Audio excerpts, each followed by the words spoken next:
오늘 제가 여러분들과 함께 나누기 원하는 하나님의 말씀은 디도서 2장 1절에서 5절까지 있는 말씀으로 아까 그 찬양 형제가 말한 것처럼 오늘 설교의 제목은 늙은 남자와 늙은 여자에게 합당한 바른 교훈입니다. 이 표현 때문에 조금 불편하시다면 모든 단어들은 성경에서 가져온 단어입니다. 그래서 제가 임의로 만든 게 아니고요. 성경 본문에 있는 단어를 그대로 살려서 제목을 만들었습니다. 늙은 남자와 여자에게 합당한 바른 교훈이라는 제목으로 오늘 말씀을 나누기를 원합니다. 여러분 유평교회 자랑이 뭐라고 생각하십니까? 네, 많은 분들이 잔디밭이라고 바로 얘기를 하시는데요. 잔디밭보단 사람이 아닐까요? 저는 사람이라고 생각을 합니다. 특별히 유평교회 안에 여러 연령대가 골고루 있다라는 게 참 장점이라고 생각합니다. 하나님께서 뭐 학생이면 학생, 어린아이면 어린아이, 또 나이가 많으신 성도님까지 이렇게 골고루 우리 교회에 허락하셨다는 게 참으로 감사가 됩니다. 그래서 그런지 이 유평교회에 참석한 이 방문자들이 종종 칭찬하는 게 뭐냐 하면 교회를 보니까 마치 한 가족 같다, 정이 많이 느껴진다, 이런 이야기들을 합니다. 한 연령대만 이렇게 엄청나게 많은 게 아니라 다양한 연령대가 함께 있어서 들을 수 있는 칭찬인 것 같습니다. 저는 이 유평교회에서 일을 하면서 이 어르신들을 위한 말씀을 꼭 한번 준비해서 나누고 싶다라는 생각을 해왔었는데요. 그 이유는 예를 들어서 주일학교는 주일학교에서, 그리고 학생회는 학생회에서, 청년들은 청년회에서 각자 자기 연령에 맞는 말씀을 들을 기회가 참 많이 있습니다. 근데 어르신들은 이 어르신들을 위한 말씀을 들을 기회가 그보다는 적은 것 같다라는 생각을 했기 때문입니다. 참 감사하게도 저희에게 매달 셋째 주 토요일마다 뭐가 있었죠? 토요 실버 학교가 있었죠. 그것이 시작되면서 셋째 주 토요일마다 이 어르신들을 위한 복음의 말씀이 선포되었습니다. 그것에 대해서 굉장히 감사하는데요. 그 은혜로운 사역에 제가 동참하는 마음으로 오늘 이 시간 특별히 어르신들을 위해서 오늘의 말씀을 준비해 보았습니다. 이 자리에 계신 늙은 남자와 늙은 여자에게 합당한 교훈을 오늘 하나님 말씀을 통해서 함께 나누기를 원합니다. 저는 이 네 가지 개요를 통해서 오늘 말씀을 하나하나 진행하려고 하는데요. 첫 번째로는 이 바른 교훈의 필요성을 말씀을 드리겠습니다. 디도서 2장 1절에 나오는 내용으로 바른 교훈의 필요성을 말씀을 드리고요. 두 번째로는 늙은 남자에게 합당한 바른 교훈을 나누겠습니다. 2절에 나오는데요. 늙은 남자에게 합당한 바른 교훈. 그리고 3절부터 5절 상반절까지 나오는 늙은 여자에게 합당한 바른 교훈. 늙은 여자에게 합당한 바른 교훈을 나누고 마지막으로 5절 하반절에 나오는 바른 교훈의 목적을 네 번째로 나누고 오늘 말씀을 마치도록 하겠습니다. 첫 번째로 이 바른 교훈의 필요성을 함께 나누려고 하는데요. 오늘 말씀인 디도서 2장 1절을 한번 보시기 바랍니다. 디도서 2장 1절 같이 한번 읽어볼까요? 오직 너는 바른 교훈에 합당한 것을 말하여. 이 말씀은 명령어입니다. 너는 바른 교훈에 합당한 것을 말하라. 이 사도 바울이 디도에게 명령한 것입니다. 너는 앞으로 계속해서 반복적으로 지속적으로 성도들에게 바른 교훈을 말하라라고 명령을 했습니다. 자연스럽게 우리에게 이런 질문이 떠오르죠. 그러면 바른 교훈은 무엇인가? 바른 교훈은 무엇인가? 여기서 바른이라는 단어는 건강한이라는 뜻을 가지고 있습니다. 예수님께서 누가복음 5장 31절에 보면 건강한 자에게는 의사가 쓸데없다라고 말씀하셨는데 거기서 건강한에 해당하는 단어가 바로 여기에 바른입니다. 한마디로 이 바른 교훈은 건강한 교훈이다라고 말할 수가 있는데요. 특별히 바른이라는 단어는 신약 성경에 한 12번 정도 사용되었습니다. 그런데 그 12번 중에 8번을 바울이 특별히 목회서신이라는 곳에서 사용했습니다. 디모데와 디도에게 편지 쓴 디모데 전후서와 디도서에 이 바른이라는 단어를 8번이나 사용했습니다. 그건 뭘 의미하냐면 이 사도 바울 대신 디모데가 그리고 디도가 하나님의 교회를 인도하고 돌볼 책임이 있어서 바울이 이 목회 서신을 썼는데요. 그만큼 그들이 해야 할 중점적인 사역이 바른 교훈을 성도에게 가르치는 것이라는 말입니다. 이 바른 교훈이 특별히 디도서에서 얼마나 강조되었는지 우리가 생각해 보면 1장 1절에서 사도 바울이 자기 자신을 소개할 때부터 이 바른 교훈이 강조됩니다. 보통 사도 바울이 자기를 소개할 때 어떻게 소개했냐면 하나님이 택하신 사도 나 바울은 이런 식으로 소개를 합니다. 근데 여기 디도서의 말씀에 보면 1장을 가서 보시면 바울이 자기를 소개하기를 이 자기가 하나님이 세우신 사도가 되었는데 그 이유가 무엇이냐 하면 1절과 2절을 보십시오. 1절 마지막에 하나님이 택하신 자들의 믿음과 경건함에 속한 진리의 지식과 영생의 소망을 위함이라. 바로 이것을 위해서 하나님이 나를 사도로 세우셨다라고 말을 합니다. 믿음은 바른 교훈에 기초합니다. 그리고 진리의 지식 역시 바른 교훈에 기초합니다. 그리고 이 영생에 대해서는 3절에 더 자세히 2절 후반절에 더 자세히 나오는데요.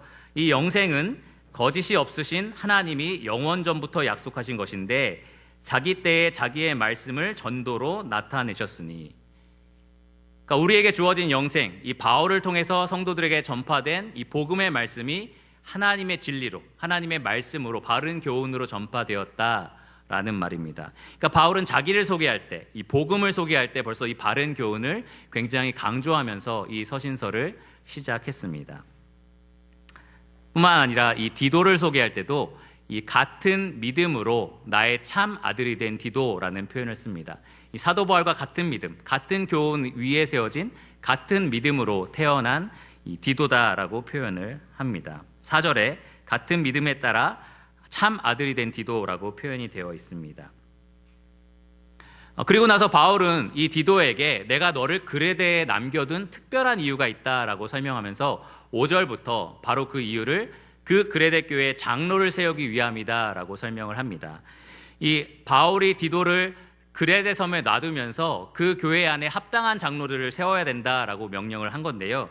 이 장로의 여러 가지 자격 조건, 이 디도가 이제 여러 조건들을 보면서 장로를 선출했을 거잖아요. 근데 그 조건 중에 가장 절정에 이르는 조건이 9절에 나옵니다. 9절에 보시면 믿분 말씀의 가르침을 그대로 지키는 자라야 한다.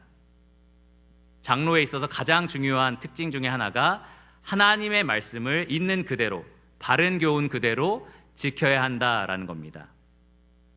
왜냐하면 장로는 9절 하반절에 나오는 것처럼 바른 교훈으로 능히 권면할 수 있어야 되고 또 그 교훈을 거스르는 사람들을 책망할 수 있어야 하기 때문입니다. 그러니까 바울은 이 편지 처음 소개글부터 이 디도에게 사명을 맡기는 것까지 계속해서 바른 교훈에 대해서 강조를 하고 있습니다. 바울이 왜 이렇게 하는지 우리는 이 편지를 통해서 더 자세히 알 수 있는데요. 이 디도가 지금 현재 있는 장소인 그레데 섬에 큰 문제가 발생했기 때문입니다. 10절을 보시면 바울이 그레데 섬에 일어난 문제를 이렇게 말합니다. 이 교회 안에 불순종하고 헛된 말을 하며 속이는 자가 많다라는 겁니다. 이 그레데 섬 안에 그리고 심지어 교회 안에도 헛된 말을 하고 거짓 가르침을 전파하고 속이는 사람들이 굉장히 많았습니다. 하나님의 교회가 거짓 가르침 때문에 위기에 처했던 것입니다. 특별히 바울은 그 중에 할레파가 더 심하다라고 얘기를 했는데 이 할레파들은 순수한 바른 복음보다는 유대교의 전통 그리고 유대교의 가르침에 아마 치중되어서 사람들을 현혹했을 것입니다. 11절 말씀처럼 이 거짓 가르침이 얼마나 심각했냐 하면 이 사람들이 사람들을 막 현혹하면서 온 가정을 온통 무너뜨리고 있는 상황이었습니다. 여러분 한번 상상해 보세요. 지금 유평교회가 있는데 이 바른 교훈으로 늘 양육하는 교회다라고 생각하고 있었는데 집집마다 어떤 사람들이 돌아다니면서 헛된 가르침들을 퍼뜨리고 다니는 겁니다. 그래서 가정들이 무너지고 가정들이 거짓 가르침에 의해서 많은 피해를 보고 있는 상황들이었습니다. 한 가지 흥미로운 것은 이 그레데 섬 사람들이 원래 이런 것들을 좋아하는 사람들이라는 겁니다. 이 그레데 사람들의 일반적인 특징이 있는데요. 바울은 12절에 이 그레데 섬에 대한 속담 하나를 이렇게 소개합니다. 그레데인들은 항상 거짓말쟁이며 악한 짐승이며 배만 위하는 게으른 뱅이라. 이 그레데 사람들에 대한 일반적인 평가인 거죠. 어떤 속담이 있는 겁니다. 여러분 한국 사람에 대한 속담이 있는 거 아십니까? 속담은 아닌데 표현이 있습니다. 코리안 타임. 뭘 의미하죠? 2시에 만나기로 약속했는데 2시 반에 나와요. 그러면 코리안 타임 알잖아. 이런 말을 합니다.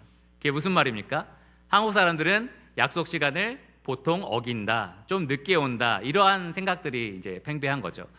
그리고 중국 사람들은 믿을 것이 못 된다. 뭐 이런 말들도 예전에는 있었습니다. 이게 모든 중국 사람, 모든 한국 사람에게 해당되는 건 아니죠. 그렇죠? 그렇진 않습니다. 하지만 어떤 민족에 대한 사람들의 선입견들이 여러 경험들을 통해서 쌓인 겁니다. 이 그레데 사람들에 대해서도 이러한 선입견이 쌓여 있었습니다. 모든 그레데 사람들이 이런 사람들은 아니었지만 이 그레데 사람들은 일반적으로 거짓말쟁이다. 그리고 자기 이득을 취하려고 이기적으로 행동한다. 이러한 기질들이 그들에게 있었던 겁니다. 그러니까 교회 안에 거짓 가르침을 퍼뜨리는 사람들이 있었는데 이런 기질까지 포함해서 그러한 특징들이 더 크게 교회 안에 퍼진 거죠. 그래서 온 집집마다 이러한 피해들이 일어나고 있었습니다. 그래서 바울은 이 편지 처음부터 디도에게 바른 교훈을 굉장히 강조하면서 설명하고 있습니다. 그러한 자들을 엄히 꾸짖어라. 바른 교훈을 가르치라. 그들에게 바른 교훈으로 온전하게 하라. 13절에 보면 그들을 온전하게 만들어라 라고 이야기를 합니다. 13절에 나는 온전하게 하다가 바로 바른에 해당하는 단어입니다. 이 그레데 성도에게 지금 꼭 필요했던 것이 바로 바른 교훈이었습니다. 거짓 가르침이 많이 팽배했던 그 교회 안에 이 바른 교훈이 꼭 필요했었습니다. 오늘날 우리에게 바른 교훈이 필요할까요? 여러분 가정마다 바른 교훈이 필요합니까? 그렇습니다. 왜냐하면 오늘날처럼 헛되고 잘못되고 거짓된 가르침이 팽배한 이러한 시대를 우리가 본 적이 없기 때문입니다. 수많은 거짓 가르침들이 가정을 위협하고 또 사회를 위협하고 교회를 위협하는 시대에 우리가 살아가고 있습니다. 이 시대에 교회에 가장 필요한 것이 무엇이냐라고 한다면 우리는 바른 교훈이다, 진리다라고 분명하게 말할 수 있습니다. 진리는 어디서부터 옵니까? 하나님으로부터, 하나님의 말씀으로부터 옵니다. 오늘 이 시간 우리가 그래서 이 바른 교훈이 무엇인지, 특별히 늙은 남자와 여자에게 가르쳐야 할 바른 교훈이 무엇인지 분명하게 살펴보기를 원합니다. 바울은 1장에 이 바른 교훈의 필요성을 굉장히 강조하고 나서 2장부터 늙은 사람 그리고 젊은 사람, 종들에게 각각 필요한 바른 교훈이 무엇인지를 설명합니다. 오늘 저는 2절에서 5절까지 나오는 늙은 사람에 해당하는 바른 교훈만 함께 나누도록 하겠습니다. 그러면 늙은 남자에게 필요한 바른 교훈은 무엇일까요? 2절에 기록되어 있는데요. 같이 한번 읽어볼까요?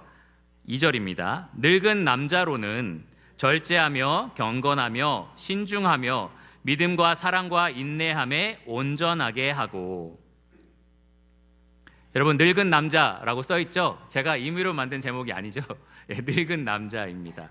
하지만 늙은 남자라고 하면 좀 기분이 안 좋으시죠? 아까 찬양제도 그래서 집에 가겠다고 얘기를 했는데 그래서 우리말 성경이라는 곳에서는 나이든 남자 이렇게 번역을 했습니다.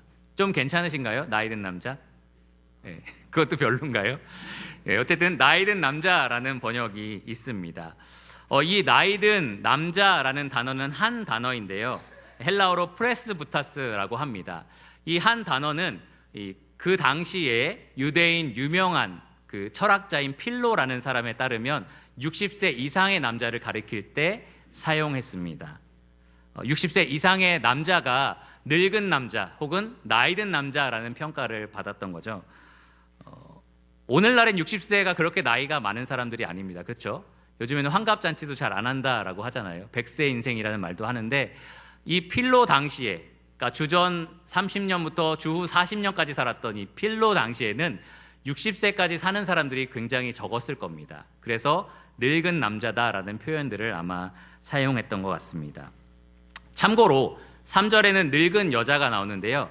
늙은 남자를 가리키는 단어의 여성형입니다. 그래서 같은 나이대라고 우리가 볼 수가 있는데, 이 사도 바울은 비슷한 연령대, 그러니까 60세 이상의 남자와 여자를 염두에 두고 이 디도에게 그들에게 필요한, 각각 필요한 교훈들을 주라라고 명령을 한 것입니다.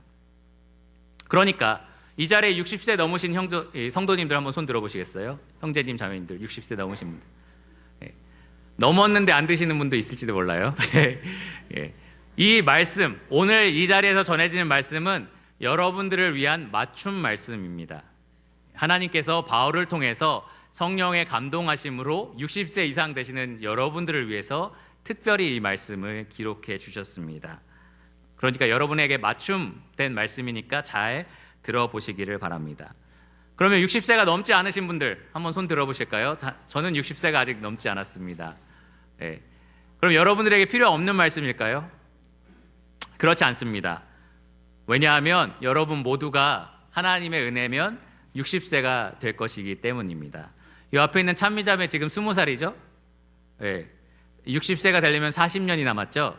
네. 제 나이만큼 더하면 60세가 되는 건데요. 제가 지금 41입니다. 근데 41년 정말 금방 갑니다. 정말 눈 깜짝할 사이에 갑니다. 그러니까 금방 60세 될 거예요.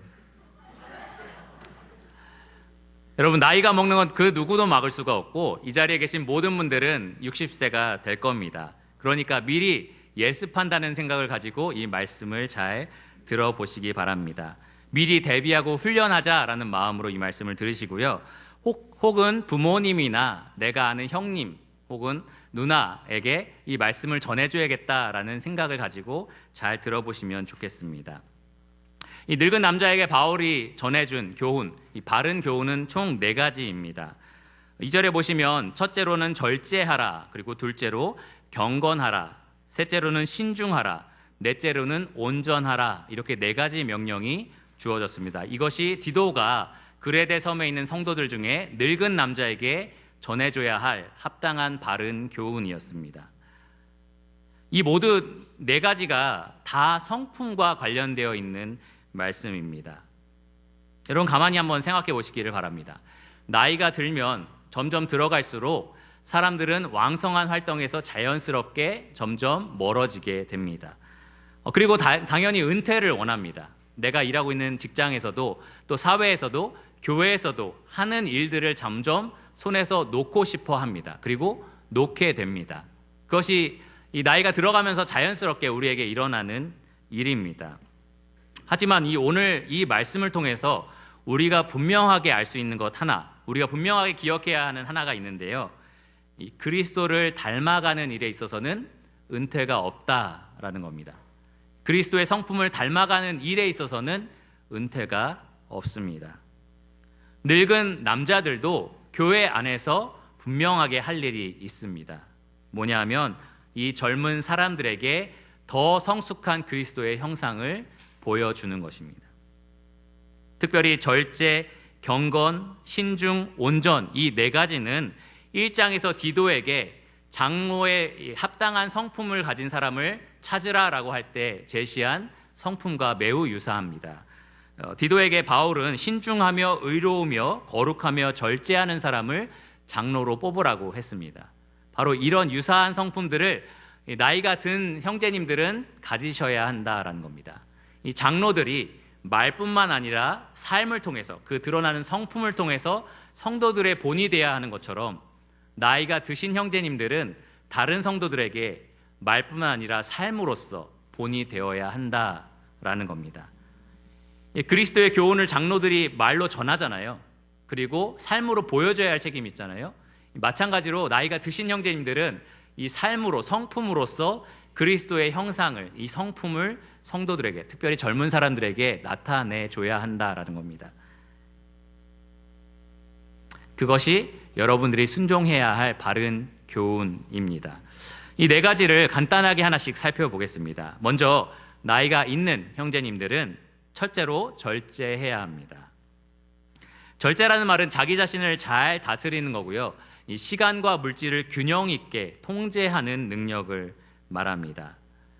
그동안 이 나이가 든 형제님들은 이 자녀들을 키우기 위해서 또 먹고 살기 위해서 철저하게 절제하고 정말 열심히 살아오셨을 겁니다.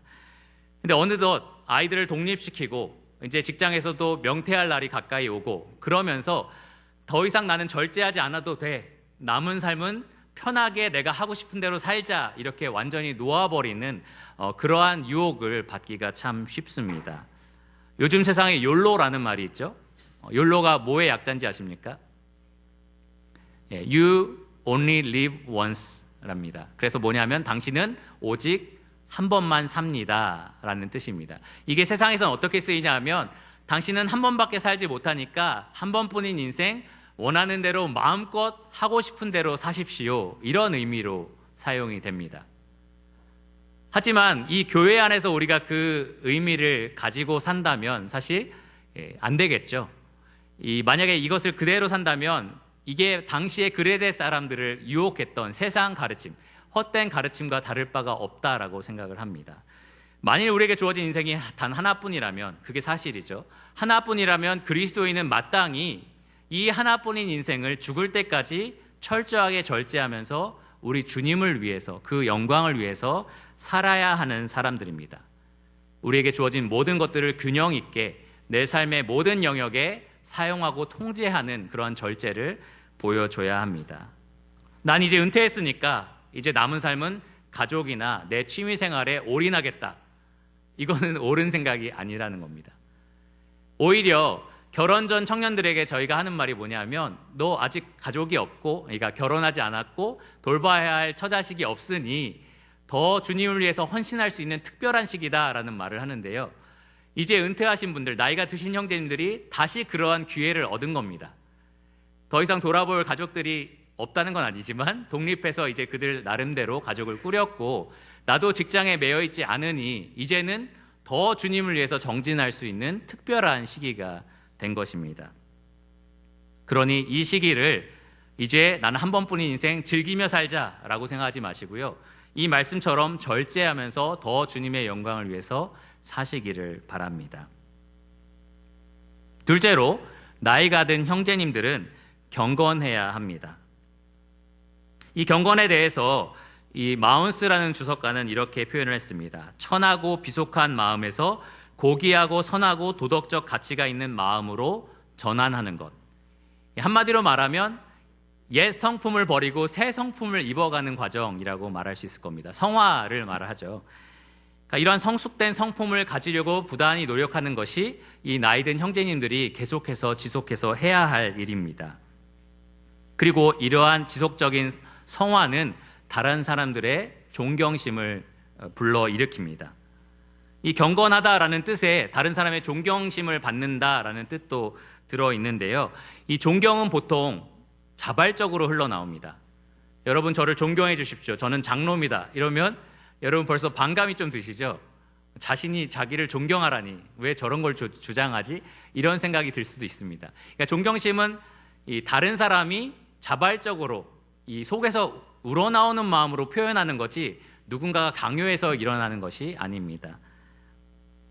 한 가지 여러분 꼭 기억하셔야 할 것은 절대로 존경심은 나이가 많다는 것 그 이유 하나로 일어나지 않는다라는 겁니다.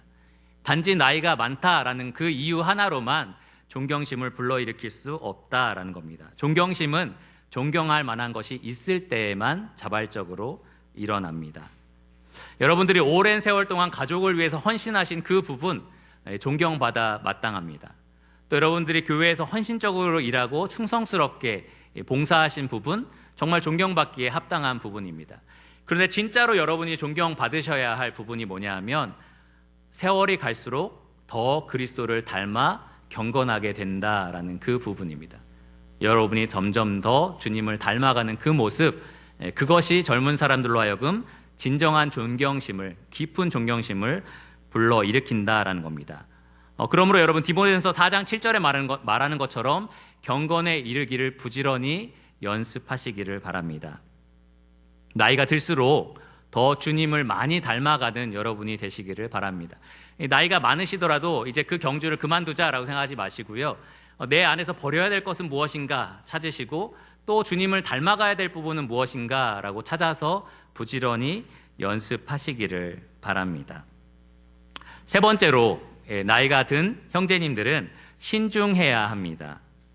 신중하다는 말은 함부로 말하지 않는다. 함부로 내 속에 있는 것들을 드러내지 않는다라는 것을 의미합니다.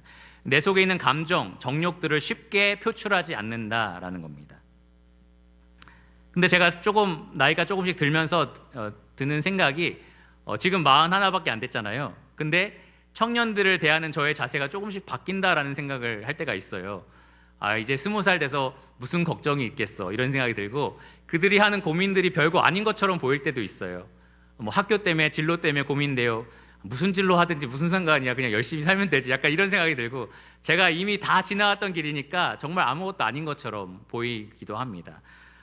이게 나이가 들면서 저희가 사실 싸워야 하는 부분이기도 한데 내 밑에 이제 내 위에 아무도 없다라는 생각이 들면서 되게 자연스럽게 편안하게 그냥 내 감정도 드러내고 하고 싶은 말 그냥 편하게 하고 이제 다 늙었는데 누구 눈치 볼 일 뭐가 있어 이런 식으로 생각하면서 이제 편하게 행동을 하는 거죠. 근데 이 말씀에 보면 나이가 들수록 우리가 노력해야 될 부분은 신중해야 한다라는 겁니다. 더 쉽게 말하는 사람이 아니라 더 신중한 사람이 돼야 하는 것, 그것이 우리가 나이가 들수록 노력해야 하는 부분입니다. 욱하고 화내는 부분이 아니라 그것을 잘 통제할 수 있는 사람, 그것이 이 나이 든 사람이 연습해야 하는 신중함입니다.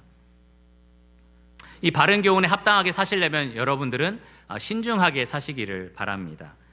더 진지하게 고민하고 표현하는, 조심스럽게 표현하는 그러한 어르신들이 되기를 간절히 소원합니다. 이 바울은 디모데에게 네가 나이가 어리다는 것을 업신여김 받지 마라, 사람들이 업신여기도록 하지 마라라는 권면을 해줍니다. 다른 말로 하면은 이 디모데가 어리다고 사람들이 막 업신여긴 사람들이 있었다라는 거겠죠. 그러니까 나이가 들수록 이 어린 사람들에 대해서, 특별히 또 동년배에 대해서도 신중하게 말하고 정중하게 대하는 태도를 갖추는 것이 필요하다. 우리가 그런 교훈을 얻을 수가 있습니다. 마지막으로 이 나이가 든 형제님들은 온전해야 합니다. 여기서 온전하다라는 말이 곧 바른이라는 뜻을 가지고 있는데 아까 말한 것처럼 건강해야 한다라는 것을 의미합니다. 그러면 무엇에 건강해야 되느냐? 이 말씀에 따르면 2절에 이 믿음과 사랑과 인내에 있어서 건강해야 합니다. 보통 바울이 믿음, 사랑, 그 다음에 뭘 제시하죠? 소망. 근데 바울은 여기서 소망을 빼고 인내를 집어넣습니다. 제 생각에는 나이 든 사람들에게 하는 교훈이기 때문에 이 소망을 아주 오랜 시간 계속 붙들고 있는 사람들에게 필요한 게 뭐겠어요? 인내죠. 그래서 인내를 집어넣지 않았나라는 생각이 들었습니다. 연세가 있으신 성도님들은 잘 들어보시기를 바랍니다. 여러분 나이가 들수록 자주 점검해야 되는 게 뭐죠? 여러분 계속 보건소 가거나 병원에 가서 뭘 점검하죠? 건강, 혈압도 체크하고 당뇨가 있지 않은가? 이 장기들이 점점 이제 기력을 다하면서 내가 건강을 계속해서 점검하지 않으면 안 되는 그러한 나이가 된 것입니다. 근데 여러분 건강보다 더 중요한 점검해야 할 것이 있으니 바로 믿음과 사랑과 인내입니다. 내가 정말 바른 믿음 위에 서 있는지 늘 점검하는 여러분 되시기를 바랍니다. 내가 하나님과 성도에 대한 사랑을 건강하게 실천하고 있는지 늘 점검해 보시기를 바랍니다. 마지막으로 내가 주님의 오심을 건강하게 기대하며 바라며 그리고 준비하고 있는지 늘 점검하시기를 바랍니다. 여러분 마지막 결승점을 통과하기 전까지는 경기가 끝난 것이 아닙니다. 여러분 주님이 여러분을 부르시는 그날까지는 여러분이 이 인생의 경주를 다 마치신 것이 아닙니다. 그날까지 여러분의 경주를 다 마치시는 그날까지는 정말 열심히 경주하시기를 바랍니다. 이 사도 바울이 말한 3박자 믿음과 사랑과 인내를 실천하면서 끝까지 이 경주를 다 하시기를 바랍니다. 그래서 이 나이 드신 형제님들을 뒤따르고 있는 이 수많은 젊은 성도들에게 본이 되는 삶을 보여주시기를 바랍니다. 신중하고요, 절제하고 또 온전하고 경건한 모습으로 이 젊은 사람들이 따라갈 수 있는 그런 발자취를 남겨주시기를 바랍니다. 그렇게 하시는 데 필요한 모든 은혜를 하나님께서 분명히 내려주실 것입니다. 자, 이제 늙은 여자 차례입니다. 3절에서 5절 말씀인데요.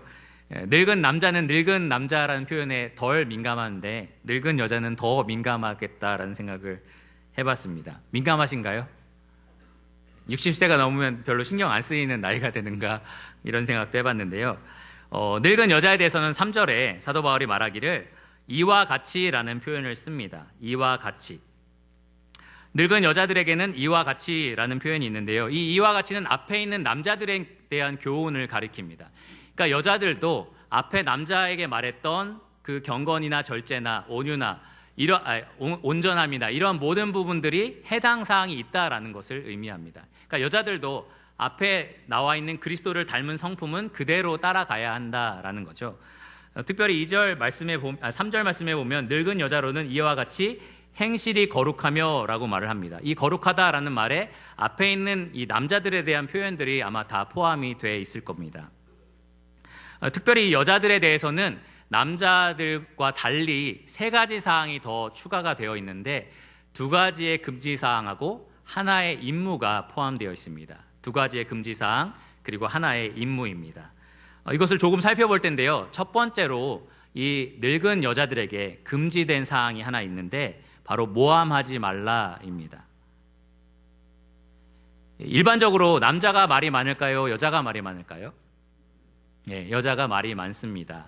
일반적으로 그렇습니다.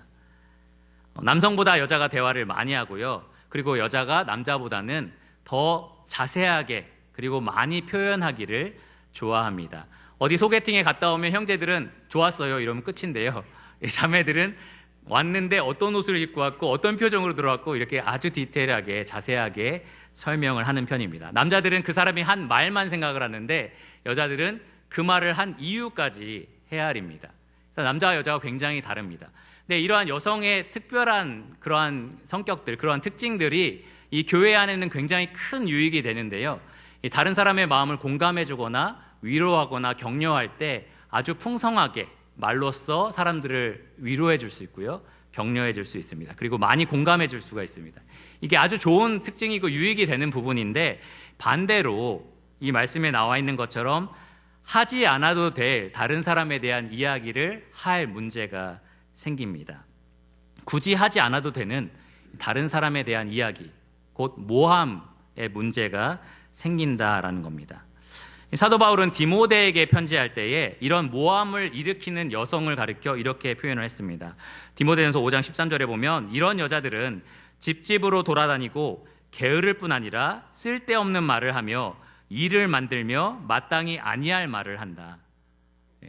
게으른 거죠. 자기 할 일이 없으니까 집집마다 막 돌아다녀요. 그러면서 하지 않아도 될 말을 하고 일을 만들어내고 그리고 쓸데없는 말을 하는 그러한 문제를 여성들이 일으키기 쉽다라는 겁니다. 이 당시에 또 그런 사람들이 있었던 거고요. 특별히 바울은 이 교회가 특별히 돌봐야 하는 과부의 목록을 기록할 때에 이런 여자들, 그러니까 모함하는 이런 여자들은 그 과부의 목록에서 빼라고 이야기를 했습니다.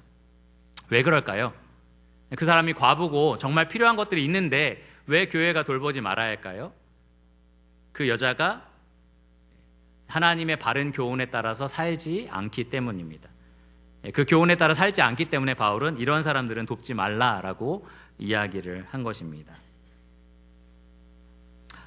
여기 나이가 드신 자매님들은 이 말을 꼭 주의해서 들으시기를 바랍니다. 여러분 입에서 나오는 말로 성도를 세우시기를 바랍니다. 내 입에서 나오는 말로 다른 사람을 무너뜨리고 일을 만드는 것이 아니라 성도를 세우는 여러분들이 되시기를 바랍니다. 여러분 입에서 절대로 하지 않아도 되는 다른 사람에 대한 말이 흘러나오지 않도록 잘 막으시기 바랍니다.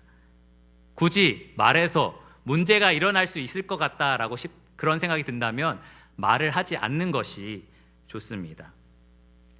여러분 바이올린 같은 악기는요 오래될수록 이 악기가 오래될수록 깊고 아름다운 선율을 만들어냅니다. 아름다운 소리가 나는 거죠.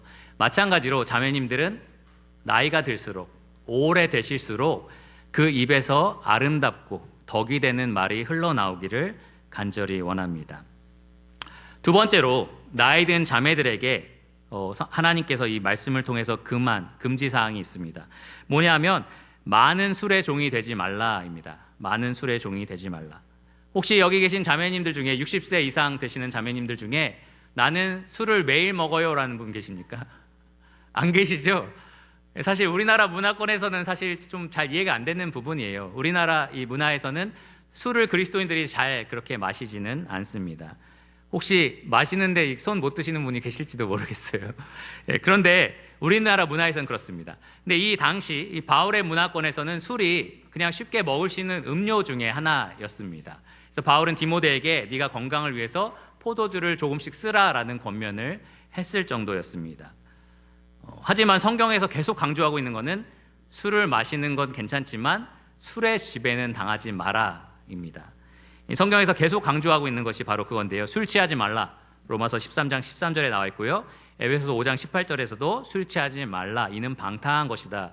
라고 기록이 되어 있습니다. 장로를 선출할 때도 바울은 술에 임박히지 않는 사람, 중독되지 않은 사람을 뽑으라고 했었고요.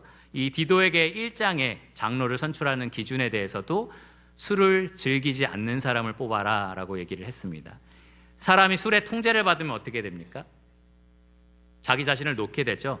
망가지게 됩니다. 술의 지배를 받아서 자기가 통제해서 말하고 행동하는 것이 아니라 술이 시키는 대로 말하고 행동하게 됩니다.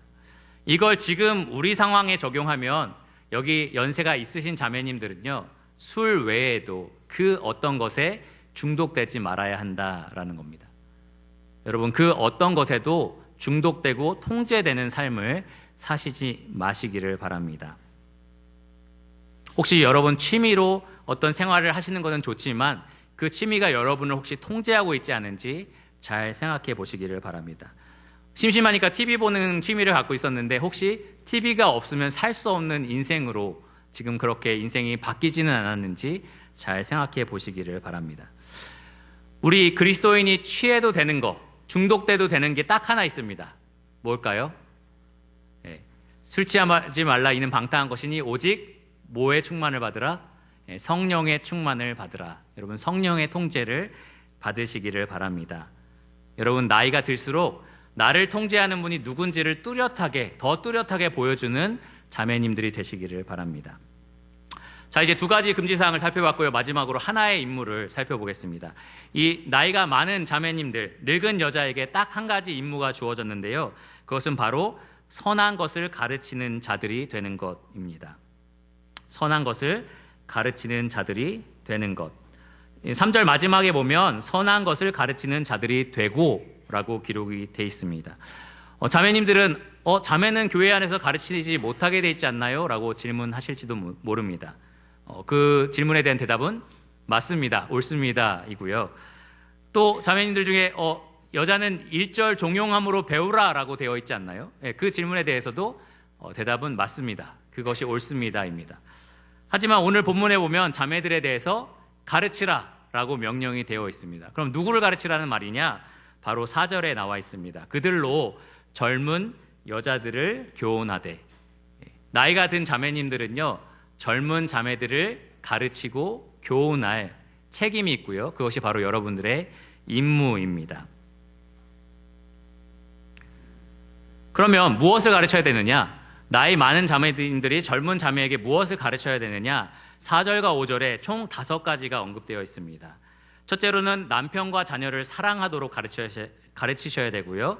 둘째로는 신중하도록, 그리고 세 번째로는 순전하도록, 그리고 네 번째 집안일을 하도록, 그리고 다섯 번째 자기 남편에게 복종하도록, 이 5가지를 나이 많은 자매님들이 젊은 자매에게 가르쳐야 합니다. 가르칠 수 있고 가르쳐야 하는 여러분들의 임무입니다. 두 번째, 세 번째인 신중함과 순전함은 우리가 앞에 늙은 남자에게 주어진 교훈에서 충분히 살펴본 그런 경건한 성품을 가리키고요. 특별히 자매들 사이에서 주어지는 어떤 명령은 남편과 자녀 사랑하기, 집안일 하기, 그리고 남편에게 순종하기, 이렇게 3가지로 우리가 요약을 할 수 있습니다. 그런데 자매가 왜 자매를 가르쳐야 되느냐 생각을 해보니까 제가 남편 된 사람으로서 아내에게 이렇게 말한다고 생각해 보세요. 여보, 남편에게 순종해야 돼요. 당신 나에게 순종하라고 내가 가르쳐야 돼요. 여보, 당신 나와 자녀들을 사랑해야 돼요. 이렇게 가르친다고 생각해 보세요. 당신 집안일 해야 돼요. 이렇게 얘기한다고. 그러면 자매들 입장에서는 남편에게 이렇게 바로 순종하기가 쉽지는 않습니다. 그렇죠? 그런데 나랑 똑같은 입장에 있는 자매가, 그리고 나보다 먼저 많은 것을 경험한 자매가 나에게 그런 것을 교훈할 때 훨씬 더 잘 받아들일 수가 있습니다. 아내 입장에서는 당신은 나 사랑하라고 돼 있는데 다 사랑해요? 이렇게 물어볼 수 있겠죠. 근데 다른 나이가 많은 자매님들이 그렇게 가르칠 때는 그거에 바로 순응하면서 들을 수가 있다라는 겁니다. 그래서 자매가 자매를 가르치는 것이 굉장히 중요하고요. 그리고 건강한 교회들은 자매들 사역에 있어서 이런 부분이 굉장히 잘 이루어져 있습니다. 특별히 여기 나이 드신 모친님들은 이미 남편과 오랜 세월 살아가면서 이 부분에 있어서 많이 단련되고 훈련되신 분들입니다. 많은 실패를 경험하셨을 거고요. 또 많은 성공을 맛보셨을 겁니다. 이미 남편을 어떻게 사랑하는지 많이 해보셨을 거고요. 또 남편과 자녀를 돌보는 것, 또 남편에게 순종하는 것도 많은 시행착오를 겪으셨을 겁니다. 또 집안일을 할 때 남편에게 얼마나 기쁨이 되는지를 여러분 충분히 잘 알고 계실 겁니다. 그러한 실질적인 경험을 가지고 또 지혜를 가지고 이 젊은 자매들에게 충분히 그들의 고통을 공감하면서 여러분들이 해줄 수 있는 말들이 있다라는 겁니다. 그런 선한 가르침을 여러분들이 하실 수 있고요. 또 하셔야 합니다. 좋은 본을 제가 찾아봤는데요. 이 예전에 한번 소개했던 이 어거스틴의 어머니 모니카라는 이 여인의 본을 말씀을 드리겠습니다. 이 어거스틴이 쓴 참회록에 보면 그 어머니에 대해서 이 어머니 모니카는 다른 젊은 여인들이 남편에게 매맞고 왔을 때, 그래서 모니카 앞에서 그 남편에 대한 험담을 할 때 농담 반 진담 반으로 이렇게 말을 했다고 합니다. 결혼 서약이 끝나는 순간부터 여자들은 스스로 남편의 충실한 종이 되었다는 문서를 받았다고 여겨야 합니다. 그러므로 자신의 신분을 생각해 주인을 거스르는 일을 해서는 안 됩니다. 이런 말을 모니카가 젊은 여성들에게 나이든 여자로서 해줬다라는 거예요. 이게 농담 반 진담 반이다라는 말은 이런 의미가 있습니다. 왜 농담이냐? 이 모니카가 마치 결혼 서약서를 노예 문서처럼 지금 설명하고 있기 때문입니다. 결혼했으면 남편의 종이 됐다는 문서니까 그 문서를 가지고 주인에게 합당한 대로 해라라고 말을 했으니까 이게 농담인 거고요. 이게 진담인 이유는 그 안에 성경적인 진리가 포함되어 있기 때문입니다. 하나님께서 아내에게 그리스도께 하듯 순종하라라고 분명히 명령하셨기 때문입니다. 베드로 역시 사라에 대해서 아브라함을 주라칭하여 순종하였다라는 말씀을 기록했습니다. 베드로전서 3장 6절에 기록되어 있는데요. 여기 계시는 나이 많으신 자매님들은 젊은 자매에게 이러한 교훈들을 주셔야 합니다. 자매들에게 남편을 사랑하고 자식을 사랑하도록, 그리고 남편에게 순종할 수 있도록, 그리고 집안일들을 잘 할 수 있도록 여러분 계속해서 가르치시기를 바랍니다. 지금 젊은 자매들은 한참 전쟁 중인 거죠. 남편과 함께 살아가는 법에 대해서 배우기 위해서 열심히 싸우고 있습니다. 죄인과 죄인이 함께 살아가면서 끊임없이 지금 다투고 있는 중입니다. 이미 그 다툼을 열심히 싸운 베테랑이신 자매님들이 이 젊은 자매님들을 도울 수 있는 가장 최적의 인물입니다. 여러분 성실하게 그분들을 가르치시고 인도하시기를 바랍니다. 자, 오늘 이 늙은 남자와 늙은 여자에게 합당한 바른 교훈들을 살펴보았는데요. 왜 우리가 그럼 이런 교훈들을 교회에서 가르쳐야 되고 실천해야 할까요? 5절 하반절에 이렇게 기록이 되어 있습니다. 이는 하나님의 말씀이 비방을 받지 않게 하려 함이라. 하나님의 말씀이 비방을 받지 않게 하려 함이라. 다른 말로 하면 우리가 이러한 교훈들을 가르치지 않고 실천하지 않으면 하나님의 말씀이 선포되는데 비방이 된다. 이 다른 믿지 않는 사람들이 볼 때에 비방거리가 된다라는 겁니다. 우리가 전달하는 바른 교훈과 우리가 실천하는 삶이 달라진다라는 겁니다. 사람들이 너희가 가르치는 대로 너희가 배우는 대로 살지 않으면서 어떻게 그것을 우리에게 전파할 수 있느냐라고 비방을 한다라는 말입니다. 우리 모두는 한 가지 사명을 받았죠. 남자든 여자든 나이가 어리든 나이가 많든 딱 한 가지 사명을 가지고 있습니다. 너희는 가서 모든 사람을 제자로 삼아 예수님이 분부하신 모든 것을 가르쳐서 지키게 하라라는 사명을 우리가 받고 있습니다. 이 사명에 있어서는 우리 모두가 예외가 되지 않고요. 은퇴도 이것은 없습니다. 우리는 하나님의 말씀을 전파해서 사람들을 제자로 삼고 하나님의 말씀을 가르쳐서 그것을 지키도록 하는 사명을 모두 다 받고 있습니다. 이 일에 방해가 되지 않으려면 우리는 오늘 나눈 이 말씀을 가르치고 또 실천해야만 합니다. 참 감사한 것은요, 이 유평교회 안에 나이가 많으신 모친님, 부친님들이 정말 이 바른 교훈에 따라서 지금 잘 살고 계신다라는 겁니다. 이런 부분에 저는 정말로 하나님께 감사가 됩니다. 많은 사람들이 부흥하는 교회, 성장하는 교회라고 말할 때 청년이 얼만큼 그 교회에 있느냐, 주일학교 학생들이 얼마나 그 교회에 있느냐를 가지고 따지는데요. 저는 그것이 올바른 기준이라고 생각하지 않습니다. 올바른 기준은 그 교회에 있는 청년이, 그 교회에 있는 학생이, 그 교회에 있는 주일학생이 나중에 오늘 이 말씀에 나와 있는 성숙한 늙은 사람이 되는 교회, 그렇게 자라나는 교회가 진짜 부흥하는 교회고 성장하는 교회라고 생각을 합니다. 여러분, 이 가운데 계신 나이가 많은 형제 자매님들, 정말 그러한 사람으로서 잘 자라나시기를, 끝까지 그 경주를 이어나가시기를 간절히 기도합니다. 여기 있는 젊은 형제 자매에게 정말 본이 되는 모습으로 계속해서 살아가시기를 바랍니다. 나이가 들수록 주님을 닮은 그 성품들을 계속해서 보여주시기를 바랍니다.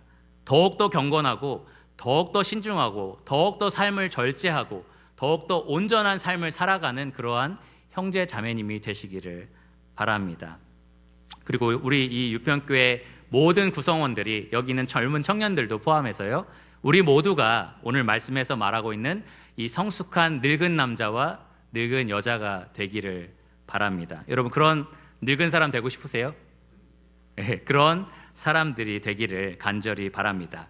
성경에 말하기를 고린도후서 4장 16절에 우리 겉사람은 갈수록 낡아지나 속사람은 새롭게 되리라. 우리 날마다 더 새로워지는 유평교회 성도들이 되기를 간절히 기도합니다. 그럼 기도하고 말씀을 마치겠습니다. 하나님 감사합니다. 오늘 이 말씀을 통해서 세상과 다른 하나님의 바른 교훈을 우리에게 주심에 감사를 드립니다. 세상은 나이가 들면 더 이상 필요 없는 존재처럼 여기고, 또 직장에서든 사회에서든 이제는 모든 것을 놓고 내가 원하는 대로 살면 그만이다라는 가르침들이 난무한 세상입니다. 하나님, 우리는 바른 교훈에 맞춰서 그러한 삶을 거부하고 끝까지 충성스러운 삶을 살기를 원합니다. 나이가 들수록 더 주님을 닮은 자들이 되기를 원하고 더욱더 절제하는 자들이 되기를 원합니다. 주님, 유평교회에 있는 모든 성도님들이 그러한 사람으로서 더욱더 성숙하는 자들이 되게 해주시기를 원합니다. 특별히 이 가운데 계신 부친님과 모친님이 주님이 부르시는 그날까지 끝까지 이 믿음의 경주를 놓지 않고 충성스럽게 할 수 있도록 모든 필요한 은혜를 내려주시기를 원합니다. 그리하여서 주님의 말씀이 이 유평교회를 통해 세상의 비방을 받지 않고 아주 선명하고 분명하게 전파되기를, 특별히 우리의 삶을 통해서 큰 목소리로 나타나기를 간절히 기도를 드립니다. 모든 것을 예수 그리스도의 이름으로 감사하며 기도드렸습니다. 아멘.